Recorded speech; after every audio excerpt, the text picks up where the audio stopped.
ರೆಡ್ಡಿ ಶೆಲ್ಡಕ್ ರೀ, ಕಾರ್ಮೋರೆಂಟ್ ರೀ, white great ರೀ, ಇವೆಲ್ಲ ಅಬ್ರಾಡ್ ಇವು ಅದಾವಲ್ಲ ರೀ ವಿದೇಶಿ ಬರ್ಡ್ಸ್ ರೀ. ಇವು ಕೆಳಗಿನ ಇವು ನಮ್ಮ ಲೋಕಲ್ ಬರ್ಡ್ಸ್ ರೀ. ಓಕೆ. ಸಾಮಾನ್ಯವಾಗಿ ಯಾವ ಟೈಮ್ನಾಗ ಬರ್ಬೇಕು ಇಲ್ಲಿ ನವಂಬರ್ಲಿಂತ ಸ್ಟಾರ್ಟ್ ರೀ. ಅಲ್ಲ, ನಾವು ಇಲ್ಲಿ ನೋಡೋಕೆ ಬರೋದಾದ್ರೆ ಹಕ್ಕಿಗಳನ್ನು ನೋಡೋಕೆ ಬರೋದಾದ್ರೆ ಯಾವ ಟೈಮ್ನಾಗ ಬರ್ಬೇಕು?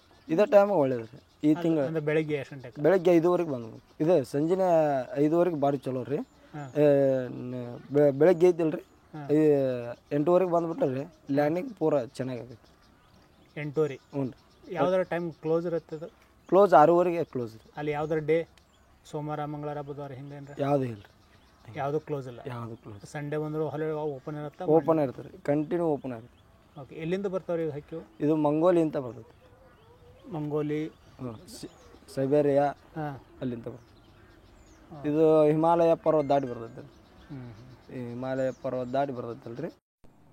ಗದಗ ಜಿಲ್ಲೆಯ ಶಿರಹಟ್ಟಿ ತಾಲೂಕಿನಲ್ಲಿ ಮಾಗಡಿ ಪ್ರದೇಶದಲ್ಲಿರುವಂತಹ ಈ ಒಂದು ಸುಮಾರು 80 ವರ್ಷಗಳಷ್ಟು ಹಳೆಯದಾದ ಈ ಕೆರೆ 134 ಎಕರೆ ವಿಸ್ತೀರ್ಣವನ್ನು ಹೊಂದಿದೆ.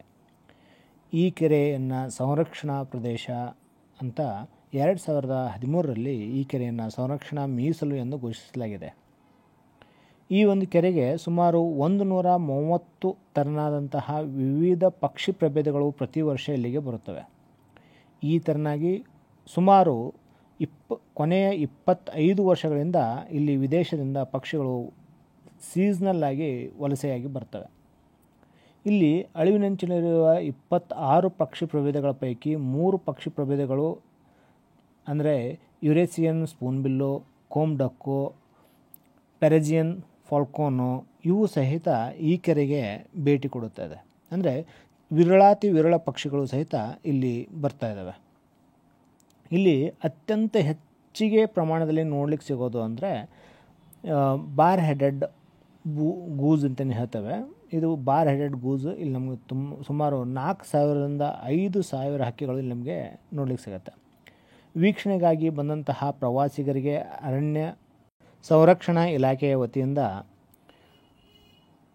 ಬೈನಾಕ್ಯುಲರ್ ಸಹಿತ ಇಲ್ಲಿ ಉಪಲಬ್ಧವಾಗಿರುತ್ತದೆ. ರೈತರ ಹೊಲದಲ್ಲಿ ಬೆಳೆದಿರುವಂತಹ ಬೆಳೆಗಳನ್ನು ಇವು ತಿನ್ನುತ್ತವೆ ಮತ್ತು ಅದಕ್ಕೆ ಅರಣ್ಯ ಇಲಾಖೆ ಸಹ ಸಹಕರಿಸಿ ಅವರಿಗೆ ಅನುದಾನವನ್ನು ಸಹಿತ ಇದು ಕೊಡುತ್ತದೆ ಅಂತ ವಿಷಯ. ಸುಮಾರು 20 ವರ್ಷ ಜೀವಿತಾವಧಿಯನ್ನು ಹೊಂದಿರುವಂತಹ ಈ ಒಂದು ಬಾರ್ ಹೆಡೆಡ್ ಗೂಸು ಇಲ್ಲಿ ಬರುವಂತಹ ಸಾಮಾನ್ಯ ಪಕ್ಷಿ ಮತ್ತು ಅತಿ ಹೆಚ್ಚಿನ ಸಂಖ್ಯೆಯಲ್ಲಿ ಇದು ಬಾರ್ ಹೆಡೆಡ್ ಗೂಸಲ್ಲಿ ಬರುತ್ತೆ. ಇದು ಹಿಮಾಲಯ ಪರ್ವತ ಶ್ರೇಣಿ ಅಂದರೆ ಸುಮಾರು 25ರಿಂದ 28 ಫೀಟ್ನಷ್ಟು ಎತ್ತರದಲ್ಲಿ ಇದು ಹಾರಬಲ್ಲದು. ಅಂದರೆ ಪ್ರಪಂಚದಲ್ಲಿ ಅತ್ಯಂತ ಎತ್ತರದಲ್ಲಿ ಹಾರುವಂಥ ಪಕ್ಷಿಗಳಲ್ಲಿ ಇದು ಸಹಿತ ಒಂದು ದಿವಸದಲ್ಲಿ ಸುಮಾರು 1,609 ಕಿಲೋಮೀಟರ್ನಷ್ಟು ಇದನ್ನು ಕ್ರಮಿಸಬಹುದಾಗಿದೆ. ಸುಮಾರು 80 km/h ಸ್ಪೀಡ್ನಲ್ಲಿ ಇದು ಹಾರುತ್ತೆ. ಇದರ ಜೀವಿತಾವಧಿ ಸುಮಾರು 20 ವರ್ಷ ಮತ್ತು 2ರಿಂದ 3 kg ಇದರ ದೇಹ ತೂಕ. ಇದು ರೆಕ್ಕೆಯನ್ನು ಬಿಚ್ಚಿದರೆ ಸುಮಾರು 1.5 ಮೀಟರ್ನಷ್ಟು ಅಗಲ ಇದು ಈ ಒಂದು ಪಕ್ಷಿ ಕಾಣಿಸಿಗುತ್ತೆ. ಇದು ಅನಿಂಗ ಅಂತ ಪಕ್ಷಿ. ಇದಕ್ಕೆ devil bird, snake bird, daughter ಅಂತಲೂ ಸಹಿತ ಕರೀತಾರೆ.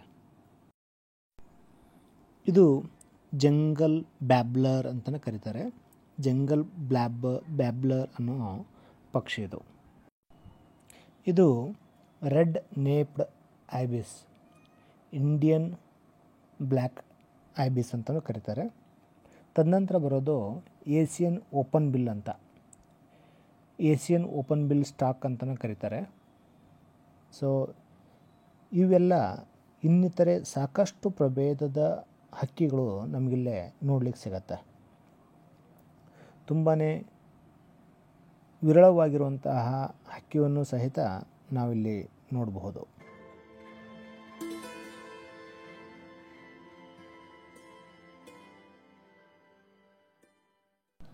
ಈ ಒಂದು ಮಾಗಡಿ ಜನರ ಸಹಕಾರ ಇಲ್ಲಿ ನಮಗೆ ಸಾಕಷ್ಟು ಮುಖ್ಯವಾಗಿ ಕಂಡುಬರುತ್ತೆ. ಇವು ಹೊಲಗಳಿಗೆ ಹೋದಾಗ ಸಹಿತ ಆ ಒಂದು ಹಕ್ಕಿಗಳಿಗೆ ಯಾವುದೇ ರೀತಿಯ ಒಂದು ತೊಂದರೆಯನ್ನು ಸಹಿತ ಇಲ್ಲಿ ಜನರು ಮಾಡುವುದಿಲ್ಲ. ಇಲ್ಲಿ ಪಟಾಕಿಗಳನ್ನು ಹೊಡೆಯೋದಿಲ್ಲ ಮತ್ತು ಶಬ್ದ ಮಾಲಿನ್ಯವನ್ನು ಆಗದೆ ಹಾಗೆ ಇಲ್ಲಿ ಜನರು ನೋಡಿಕೊಂಡು ಬರ್ತಾ ಇದ್ದಾರೆ. ಅರಣ್ಯ ಸಂರಕ್ಷಣಾ ಇಲಾಖೆಯು ಸಹಿತ ಇದರ ಕಡೆ ವಿಶೇಷ ಗಮನವನ್ನು ಇಲ್ಲಿ ತೋರಿಸಿರುವುದನ್ನು ನಾವಿಲ್ಲಿ ಮೆಚ್ಚಬೇಕಾದಂತಹ ವಿಷಯ. ಈ ಹಕ್ಕಿಗಳು ಮಾಗಡಿ ಕೆರೆಯ ಪಕ್ಕದಲ್ಲೇ ಅಂದರೆ ಸುಮಾರು ದೂರದಲ್ಲಿ ಇರುವಂತಹ ಒಂದು ಕೆರೆಯಲ್ಲೂ ಸಹಿತ ನಮಗೆ ನೋಡಲಿಕ್ಕೆ ಸಿಗ್ತವೆ. ಇದು ಡಬಲ್ ಹೆಡೆಡ್ ಬ್ಯಾಂಡೆಡ್ ಗೂಸ್ ದಕ್ಷಿಣ ಕರ್ನಾಟಕದ ಸಹಿತ ಇದು ವಲಸೆ ಹೋಗುತ್ತೆ. ಈ ಮಾಗಡಿ ಕೆರೆ ಅಭಿವೃದ್ಧಿ ಇನ್ನಷ್ಟು ಆಗಲಿ ಎಂದು ಹರಿಸುತ್ತಾ ಈ ಒಂದು ಮಾಗಡಿ ಕೆರೆಯ ಬಗ್ಗೆ ಕಿರು ಮಾಹಿತಿಯನ್ನು ಮುಗಿಸ್ತಾ ಇದ್ದೇನೆ. ಧನ್ಯವಾದಗಳು.